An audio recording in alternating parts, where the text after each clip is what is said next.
and welcome to Celebro Studios in the heart of London's West End. I'm Martin Stanford. In the next few minutes, we are going to be revealing a major step forward in lighting technology. Exactly what that is, stand by, all will be revealed very soon. We're streaming live on Facebook Live and also on YouTube as well. And your comments and questions to our panel of experts will be most welcome. But like any product launch, and we're about to see a worldwide exclusive launch in the next few minutes, we've made a video and we'd like to share it with you now.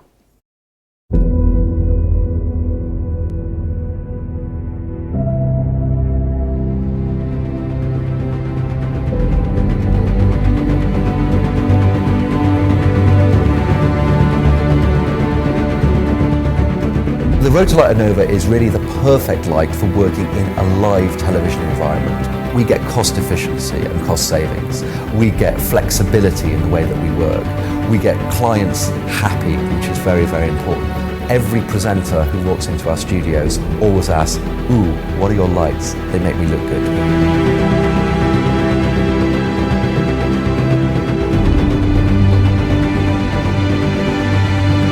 The Rotolight now, the way it's developed through with the LED lights particularly, has really opened up a whole new window of how to direct and how to shoot things.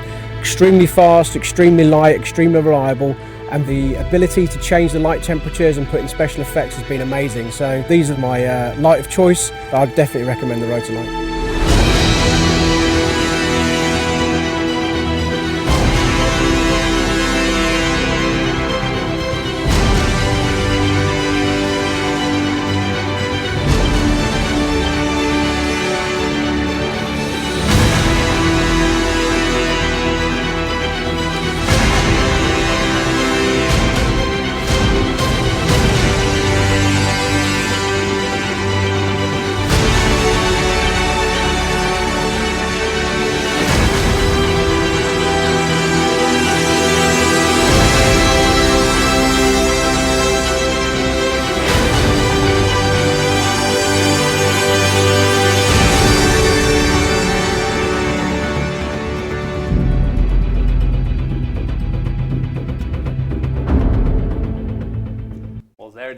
It is on film or videotape, and here it is in the flesh. The brand new Anova Pro 2 from Rotolight. And with me to discuss this is Rod Gammons from the Rotolight MD and Wes Dodd, who's the CEO of the Celebro Media Group, who's already seen in that movie as well. Rod, let's start this off. What are you most excited about this new light fixture? I think one of the most exciting things about this is it is one of the brightest, if not the brightest light in its class, whilst having industry-leading battery performance, so under 72 watt power consumption.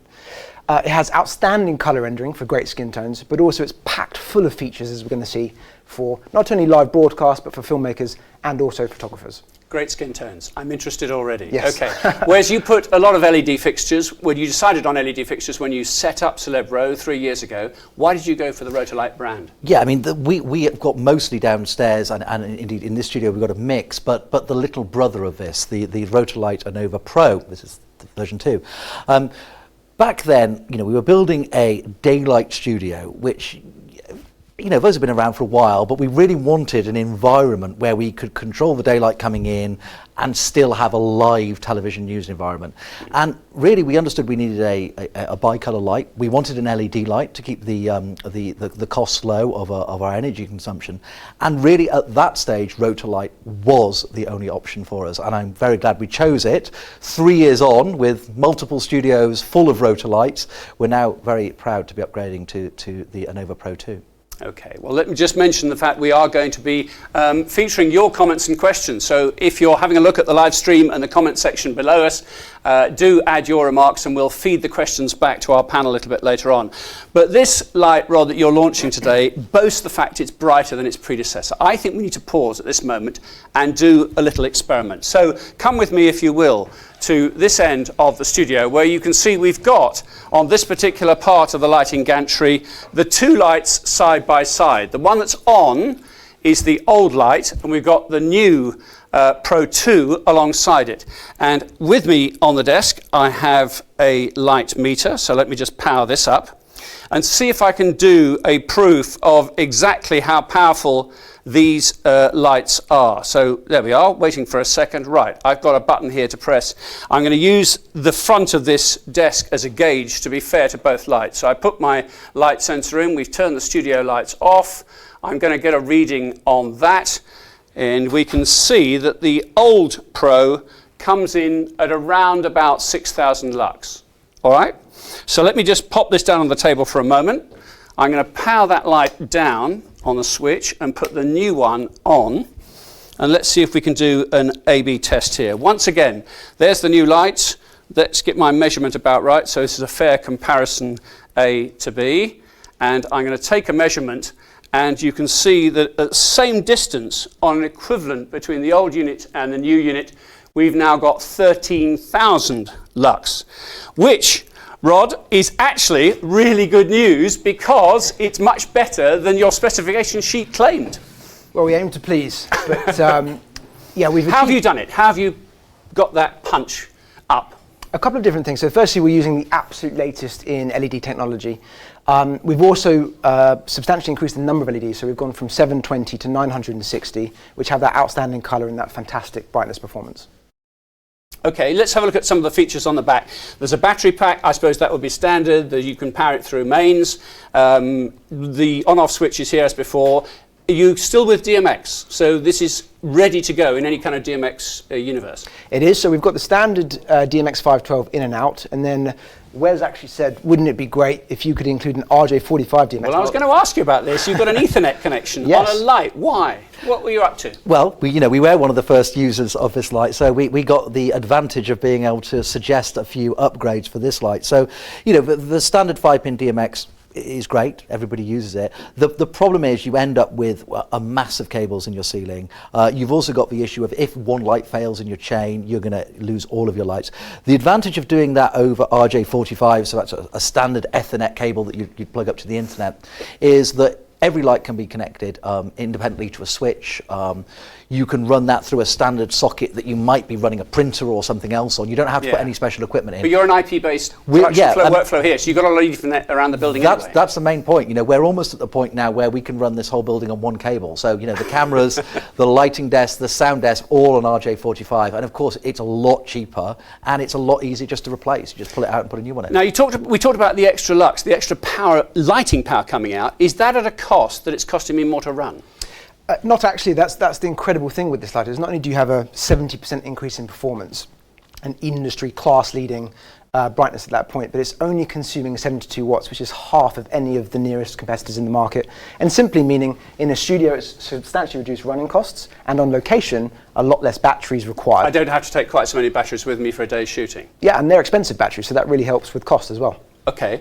What about colour? We're mostly filmed in sort of daylight colours for this set here, but it can achieve all sorts of other colours as well. It can. And you're particularly proud of how accurately it does that. Yes, absolutely. So 3150 to 6300, which for a changing light ambient studio like this is really useful. CRI of 96 and a TLCI of 91, which means that it has outstanding... TLCI, you better decode that. What's that? Yes, some jazzy terminology. It's Television Lighting Consistency Index, and it's basically a more accurate way of measuring colour for live broadcast and television environments, and 91 is the highest possible category you can score, meaning it doesn't need correction for a live broadcast environment. Okay, well, we've got it in a studio here, but I think there is another use we can put this to as well, and that is these lights, because of that battery efficiency, for instance, could be taken on the road. That's something from my business, the old news and current affairs, would be pretty useful. So let's demonstrate that. Celebro Live is another arm of the Celebro Media Group. This broadcast could be coming in from anywhere on the planet, but just for today, we've sent them 2 floors up to the roof, and we can go up there now, and Andrew Lebentz is there for us. Andrew? Thank you very much, Martin. Yes, as you say, welcome to the roof here at Celebro. This is a typical outside broadcast that can be used anywhere in the world. You see on a daily basis happening with news organisations in the UK, around the world, everywhere, and we're using the Rotolight Anova Pro 2 to light our outside broadcast here. We'll show you that in just one moment, but let me first of all bring in Zoe Gardner from Rotolight. Zoe, what are the advantages of this light going out on the road? Well, Andrew, firstly, it's the form factor of the light, so it weighs less than 3.5 kilos, which makes it incredibly portable.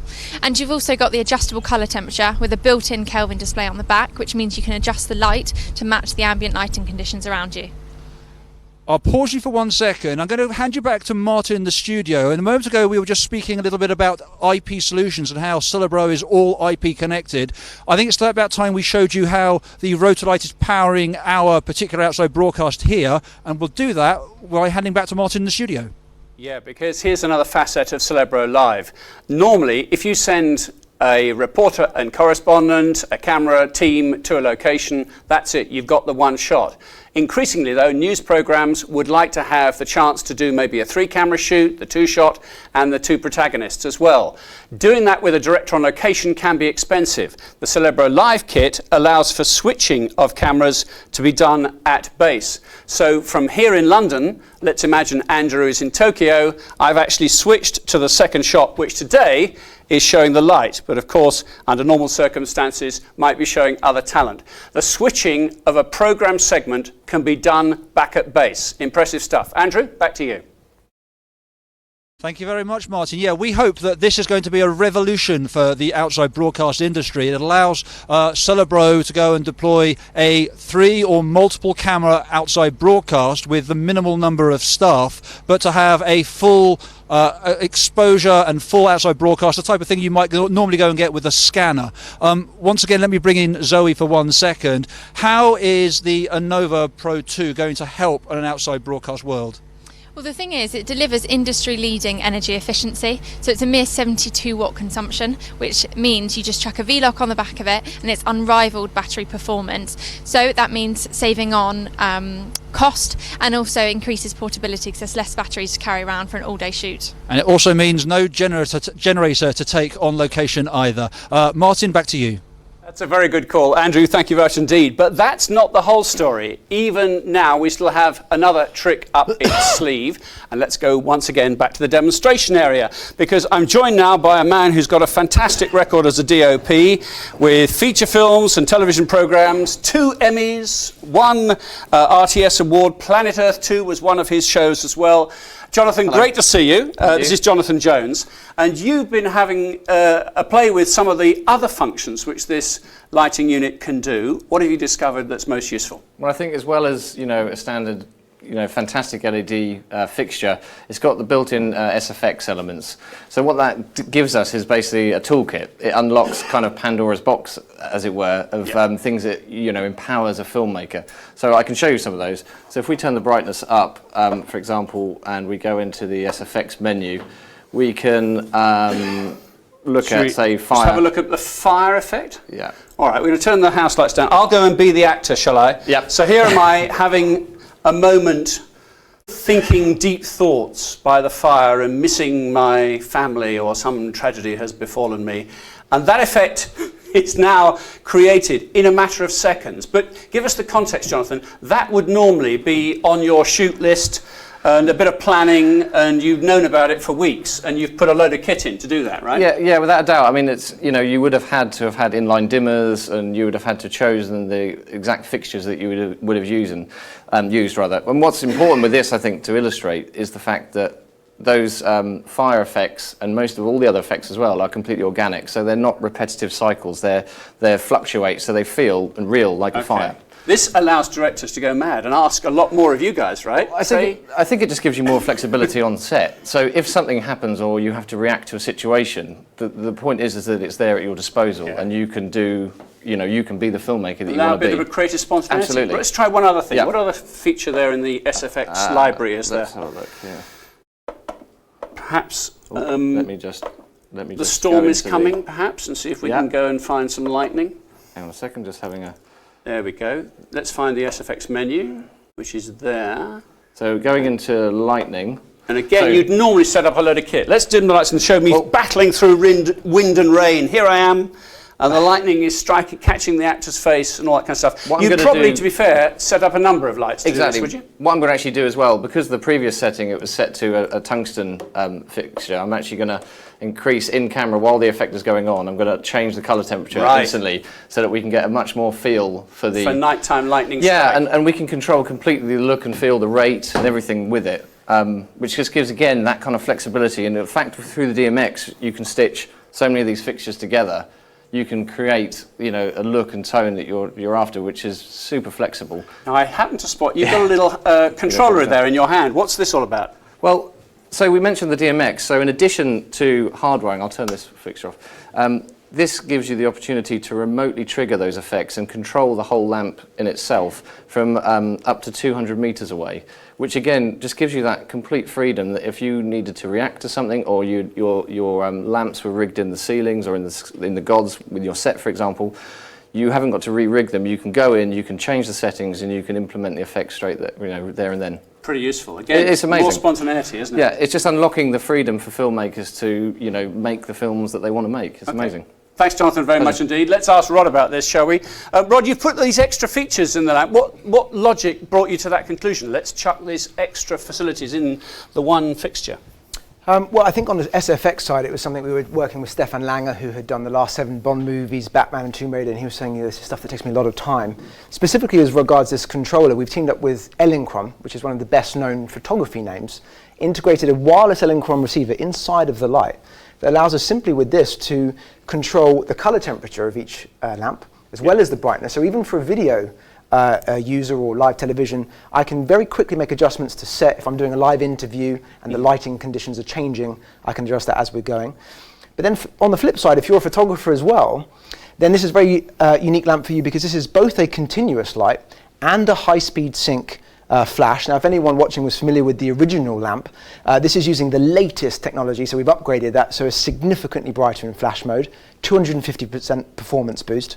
It does it with no recycle time, and unlike traditional studio strobes, I can adjust the color, so if I'm shooting at sunset, I can match the light to match that rather than having a white light source. And if through the remote control you've programmed a particular effect, you've got the DMX to then talk to other, conventional light units? That's exactly right. So one very clever feature of this is something we call DMX Master Mode and Slave. And so if you already own any DMX light source, it could even be a tungsten light source, you can literally take a DMX cable from that into any fixture, and it will slave the fire effect or slave the lightning effect in real time on up to 512 lights at the same color, same time, and you get a mass effect on set.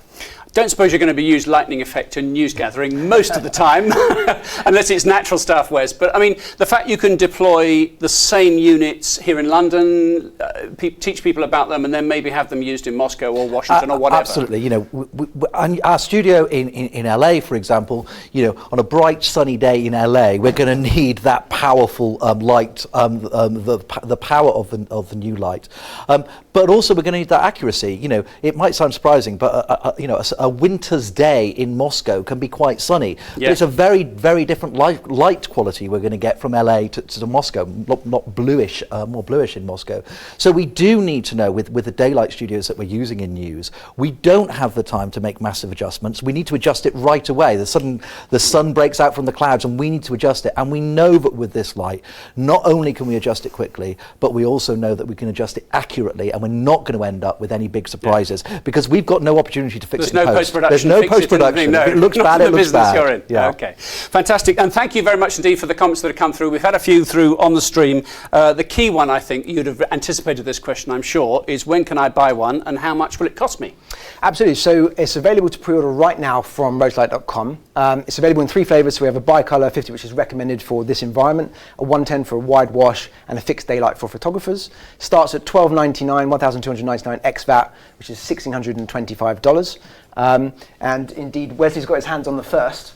200 lights going out the door. Indeed. Right. So yeah, with 200 lights, which are going to basically be, you know, the backbone of our operations in Washington, LA, Moscow, and well, some other places coming soon. All right. Well, we wish you well with that. We wish you well with the new product launch and as it goes out around the world. And thank you for watching this live stream event from Celebro Studios in London.